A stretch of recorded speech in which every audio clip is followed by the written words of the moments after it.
Haleluya. Shalom saudara-saudara sekalian. Hari ini kita memasuki bulan Desember.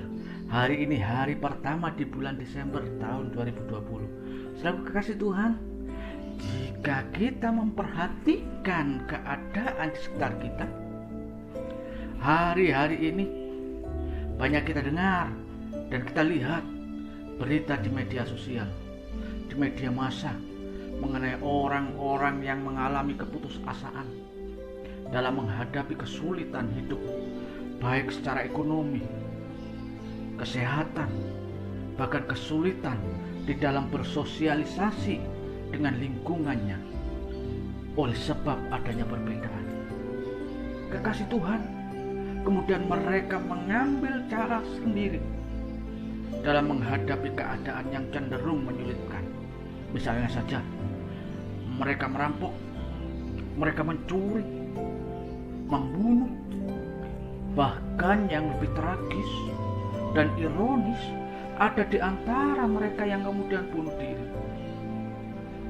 Saudaraku, Alkitab mencatat mengenai seseorang yang sangat layak dan patut kita teladani di dalam menghadapi keadaan yang sulit, hingga akhirnya mampu melampaui keadaan tersebut. Namanya Paulus, sebagaimana yang tertulis di dalam surat Filipi pasal 1 ayat 12 sampai 18, yang berkata seperti ini: Aku menghendaki saudara-saudara supaya kamu tahu bahwa apa yang terjadi atasku ini justru telah menyebabkan kemajuan Injil, sehingga telah jelas bagi seluruh istana dan semua orang lain bahwa aku dipenjarakan karena Kristus. Dan kebanyakan saudara dalam Tuhan telah beroleh kepercayaan karena pemenjaraanku, untuk bertambah berani berkata-kata tentang firman Allah dengan tidak takut. Ada orang yang memberitakan Kristus karena dengki dan perselisihan, tetapi ada pula yang memberitakannya dengan maksud baik. Mereka ini memberitakan Kristus karena kasih, sebab mereka tahu bahwa aku ada di sini untuk membela Injil. Tetapi yang lain karena kepentingan sendiri dan dengan maksud yang tidak ikhlas. Sangkanya dengan demikian mereka memperberat bebanku dalam penjara. Tetapi tidak mengapa, sebab bagaimanapun juga Kristus diberitakan, baik dengan maksud palsu maupun dengan jujur. Tentang hal itu aku bersukacita dan aku akan tetap bersukacita. Saudaraku kekasih Tuhan, melalui pembacaan kita tadi, melalui teladan yang kita dapat dari Rasul Paulus, kita akan belajar, kita akan melihat tentang hidup yang melampaui keadaan. Saudaraku, dari cara Paulus dalam melampaui keadaan, ada beberapa cara yang dapat kita teladani sehingga Paulus sanggup melampaui keadaannya. Yang pertama adalah Paulus tidak mencari kambing hitam ataupun mencoba untuk menyalahkan orang lain. Di dalam Filipi 1 ayat 12 dan 13 tadi yang berkata seperti ini: Aku menghendaki saudara-saudara supaya kamu tahu bahwa apa yang terjadi atasku ini justru telah menyebabkan kemajuan Injil, sehingga telah jelas bagi seluruh istana dan semua orang lain bahwa aku dipenjarakan karena Kristus. Kekasih Tuhan, surat ini, yaitu surat Filipi, ditulis oleh Rasul Paulus ketika ia sedang ada di dalam tahanan, di dalam penjara Roma, di kota Roma. Dan surat ini ditujukan kepada jemaat Tuhan yang ada di kota Filipi. Saudaraku, dari pembacaan kita hari ini tersirat bahwa ketika menulis surat ini, Paulus dengan perasaan sukacita sekalipun ia sedang berada di dalam penjara, yang tentunya dalam situasi yang sulit. Namun demikian, apa yang kita baca tadi, bahwa Paulus tidak berusaha untuk menyalahkan orang lain, dan tidak juga ia menyesali pemenjaraannya. Saudaraku, kenapa ini dilakukan Paulus? Karena ia tahu ketika ia mencari kambing hitam, ketika ia mencoba untuk menyalahkan orang lain, maka hal itu ia rasakan hanya akan menimbulkan kesalahpahaman dan tentunya akan membuat permusuhan saja dengan orang lain. Saudara kasih Tuhan, ada contoh yang sangat baik. Suatu kali, saudara, kita tahu Yakub dalam kitab Kejadian, ada tokoh Yakub yang kemudian oleh Tuhan diganti namanya menjadi Israel. Dia mempunyai 12 anak. Salah satu anaknya adalah Yusuf. Saudaraku, dalam Kejadian 50 ayat 20, Yusuf tidak berusaha untuk menyalahkan saudara-saudaranya ketika ia mengalami penderitaan. Kejadian 50 ayat yang ke-20 kita akan baca begini firman Tuhan, memang kamu telah mereka-rekakan yang jahat terhadap aku, tetapi Allah telah mereka-rekakannya untuk kebaikan, dengan maksud melakukan seperti yang terjadi sekarang, yakni memelihara hidup suatu bangsa yang besar. Saudaraku, dalam sepanjang kitab Kejadian dimulai dari pasal 39 sampai pasal 50 banyak diceritakan tentang kisah Yusuf yang mengalami penderitaan luar biasa. Dia seringkali masuk dalam kesulitan besar, tetapi apa yang kita baca bahwa Yusuf tidak menyalahkan saudara-saudara.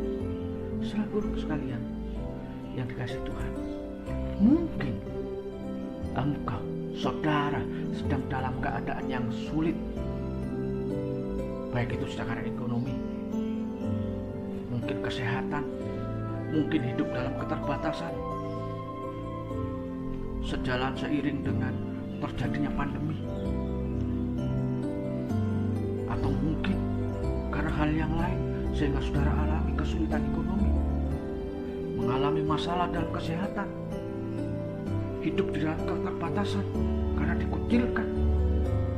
Saudaraku, jangan sekali-sekali mencoba untuk mencari kambing hitamnya, apalagi untuk mencoba untuk menyalahkan orang lain sebagai penyebab keadaan yang sedang engkau hadapi.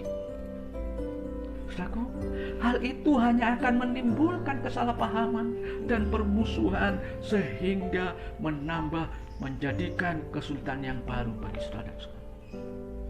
Saudaraku, sekalipun di dalam kenyataannya mencari kesalahan dan kekurangan orang lain itu jauh lebih mudah daripada mengakui kelebihan orang lain, daripada mengakui kebaikan orang lain. Injil Matius 7 ayat yang ketiga sampai yang 5 berkata begini, mengapakah engkau melihat selumbar di mata saudaramu, sedangkan balok di dalam matamu tidak engkau ketahui? Bagaimanakah engkau dapat berkata kepada saudaramu, biarlah aku mengeluarkan selumbar itu dari matamu, padahal ada balok di dalam matamu? Hai orang munafik, keluarkanlah dahulu balok dari matamu, maka engkau akan melihat dengan jelas untuk mengeluarkan selumbar itu dari mata saudaramu. Nasihat Alkitab, nasihat firman Tuhan, memang jauh lebih mudah mencari kesalahan orang lain, jauh lebih mudah mencari keburukan orang lain. Tetapi mari kita perhatikan di kitab suci. Itu cara yang pertama.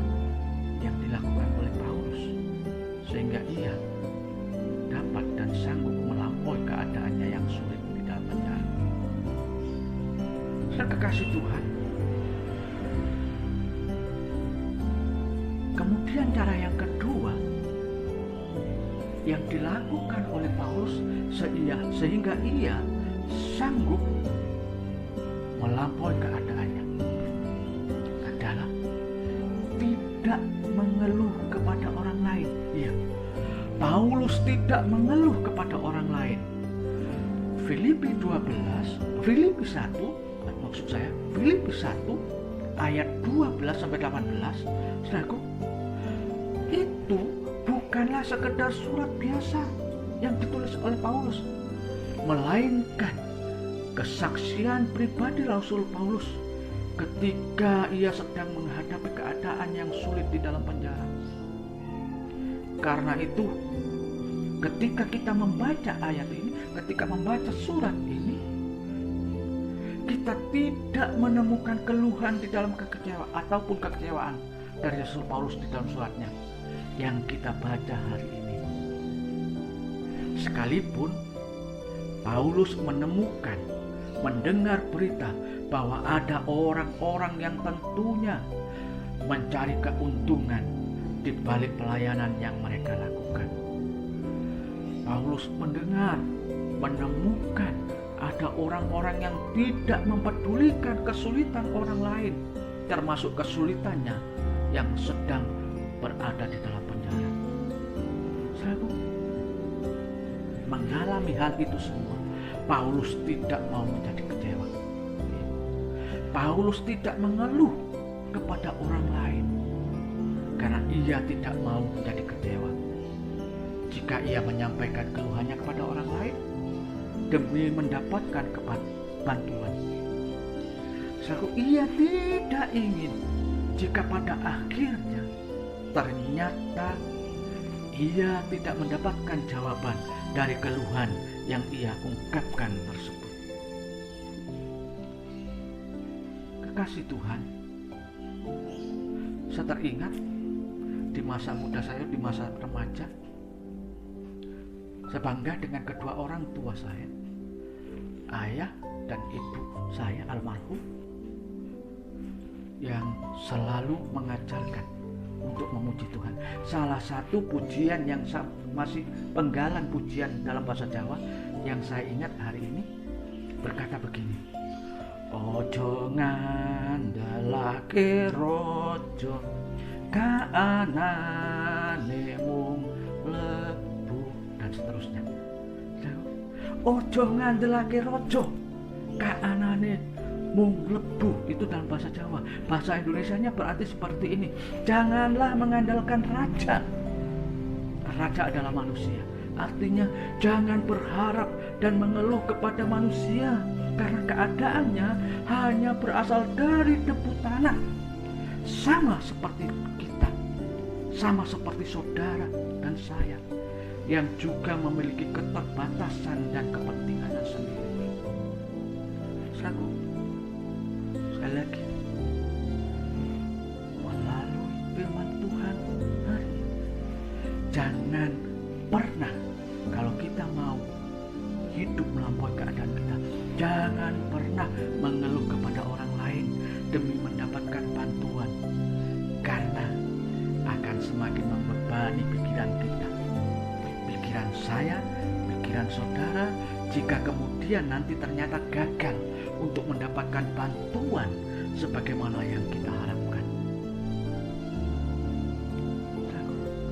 Itu cara yang kedua oleh Paulus.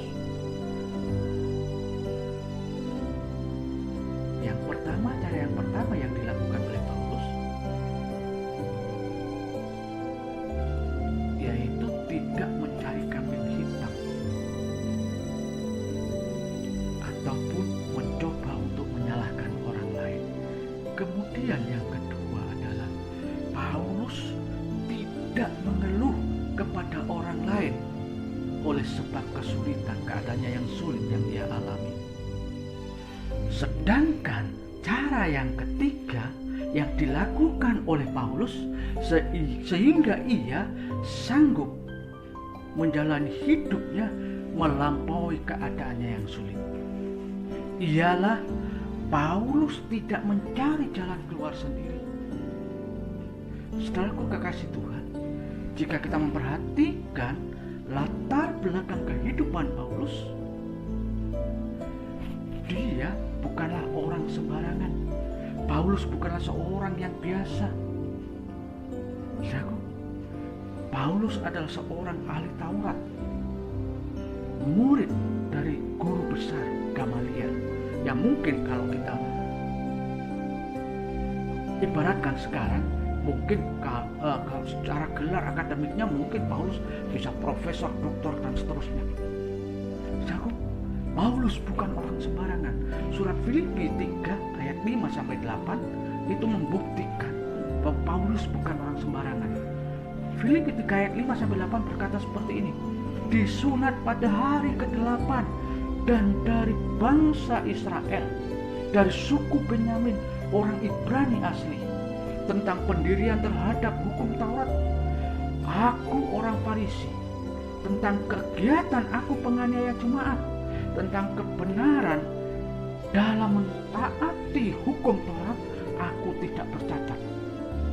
Tetapi apa yang dahulu merupakan keuntungan bagiku, sekarang kuanggap rugi karena Kristus. Malahan segala sesuatu kuanggap rugi karena pengenalan akan Kristus Yesus, Tuhanku lebih mulia daripada semuanya. Oleh karena Dialah aku telah melepaskan semuanya itu dan menganggapnya sampah supaya aku memperoleh Kristus. Kekasih Tuhan, Paulus bukan orang sembarangan. Dia orang cerdik pandai. Dia seorang guru Taurat, ahli Taurat yang luar biasa. Tetapi apa yang terjadi? Ia mengabaikan semua kelebihannya dan mau datang kepada Tuhan. Ia tahu dan yakin bahwa Tuhan sanggup untuk menolong. Kekasih Tuhan, Rasul Paulus tidak terlalu berfokus kepada masalah dan kesulitannya, tetapi ia terus memandang dan datang kepada Tuhan yang lebih besar dari kesulitannya. Kekasih Tuhan, Paulus tidak mengandalkan kemampuannya, melainkan ia berharap dan percaya kepada Tuhan bahwa Tuhan memiliki jalan keluar yang baik untuknya. Saudaraku kasih Tuhan, Alkitab secara khusus kitab Yeremia pasal 17 ayat yang ke-5 sampai ke-7 mengatakan begini. Beginilah firman Tuhan: terkutuklah orang yang mengandalkan manusia, yang mengandalkan kekuatannya sendiri, dan yang hatinya menjauh dari Tuhan. Ia akan seperti semak bulus di padang belantara. Ia tidak akan mengalami datangnya keadaan baik. Ia akan tinggal di tanah angus, di padang gurun, di negeri padang asin yang tidak berpenduduk. Diberkatilah orang yang mengandalkan Tuhan, yang menaruh harapannya kepada Tuhan. Kasih Tuhan, strategi yang dilakukan oleh Paulus agar dapat melampaui keadaannya ialah tidak berfokus kepada masalah yang dihadapinya, sehingga ia tidak mencari kambing hitam ataupun berusaha untuk menyalahkan orang lain, karena hal itu dapat menimbulkan permusuhan. Ia tidak mengeluhkan masalahnya dan tidak mencoba untuk mendapatkan bantuan dari orang lain, karena dapat menimbulkan kekecewaan jika kemudian gagal untuk mendapatkan bantuan yang diharapkan. Ia tidak mencari jalan keluar sendiri, melainkan terus memandang kepada Tuhan dan datang serta berharap kepadanya, sehingga ia tahu Dia Allah yang sanggup memberikan jalan keluar. Saudara kekasih Tuhan, namun demikian bukan berarti Paulus berpura-pura menikmati masalah dan kesulitan yang dihadapinya. Jika demikian, itu namanya tidak jujur kepada diri sendiri dan munafik. Kekasih Tuhan, mengakui masalah dan kesulitan secara jujur serta membawanya kepada Tuhan, itu adalah cara yang baik untuk dapat melampaui keadaan yang sulit. Saudara kekasih Tuhan, mengingat bahwa Dia Allah yang memegang kendali atas seluruh keadaan kita, Dia sanggup untuk menuntun setiap langkah kita sehingga dapat melampaui keadaan kita sebagaimana janjinya. Kekasih Tuhan, Amsal 3 ayat 5-6 berkata begini, percayalah kepada Tuhan dengan segenap hatimu dan janganlah bersandar kepada pengertianmu sendiri. Akuilah Dia dalam segala lakumu, maka Ia akan meluruskan jalanmu. Dan lagi Matius 11 ayat 28, Tuhan Yesus berkata seperti ini, marilah kepadaku semua yang letih lesu dan berbeban berat, aku akan memberi kelegaan kepadamu. Kekasih Tuhan, adakah engkau hari ini mengalami keadaan sulit? Adakah engkau hari ini keadaanmu sedang terhimpit, baik secara ekonomi, kesehatan saudara, atau dalam kehidupan sehari-hari saudara terhimpit? Saudara tidak bisa bersosialisasi dengan orang lain karena saudara sedang dikucilkan. Jangan mencari kambing hitam dan jangan mencoba menyalahkan orang lain. Jangan mencoba mencari bantuan kepada yang lain. Lebih dari itu juga, jangan mengandalkan kekuatan sendiri, tetapi mari datang kepada Tuhan, datang kepada Dia, Allah yang nusul menjadi manusia, namanya Yesus Kristus Tuhan. Datang kepadanya di dalam doa, di dalam pujian penyembahan kita kepadanya. Niscaya Dia akan mendengar, Dia akan memberi jalan keluar sehingga engkau, saudara dan saya, sanggup hidup melampaui keadaan kita. Haleluya. Adakah engkau hari ini mengalami kesulitan? Mari datang kepada Tuhan. Ambil waktu, ambil sikap berdoa. Saya mau berdoa untuk saudara. Mari kita berdoa. Terima kasih Tuhan Yesus, Allah yang baik, Allah yang kudus, Allah yang luar biasa. Tuhan, kami tahu kuasa-Mu tidak pernah berubah. Kuasa-Mu Tuhan, dulu, sekarang, bahkan selama-lamanya. Engkau Allah yang menuntun hidup kami, sanggup menolong kami. Bapakku, Allahku, di dalam nama Tuhan Yesus, mari Engkau melihat Tuhan, anak-anak Tuhan yang hari ini sedang datang kepadamu bersama dengan hamba-Mu Tuhan. Mereka membuka hati untuk Engkau. Mari Tuhan, Engkau menolong mereka. Engkau menolong mereka. Saudaraku kasih Tuhan, Engkau yang hari ini sedang memperhatikan, melihat, mendengar firman Tuhan hari ini, mari buka hatimu dan katakan bersama dengan saya, Tuhan Yesus, ini aku. Tuhan, Engkau melihat kesulitanku. Tuhan, aku tidak mampu. Mari Tuhan, Engkau menolong aku. Ambil alih seluruh kehidupanku, ambil alih seluruh kesulitanku Tuhan, sehingga aku bisa hidup melampaui keadaanku sekarang. Terima kasih Tuhan. Terima kasih Bapa di surga. Terima kasih Tuhan Yesus. Saya percaya Engkau menjawab doa kami sebab kami berdoa di dalam nama Tuhan Yesus Kristus, Allah yang hidup. Haleluya. Amin. Saudaraku kasih Tuhan, hari ini mari bersama-sama dengan saya kita mulai hidup di dalam kehidupan yang baru, sebab keadaan kita yang lalu, keadaan kita yang sulit sudah terlampaui bersama dengan Dia, Allah kita. Haleluya. Terpujilah Tuhan Yesus Kristus. Amin.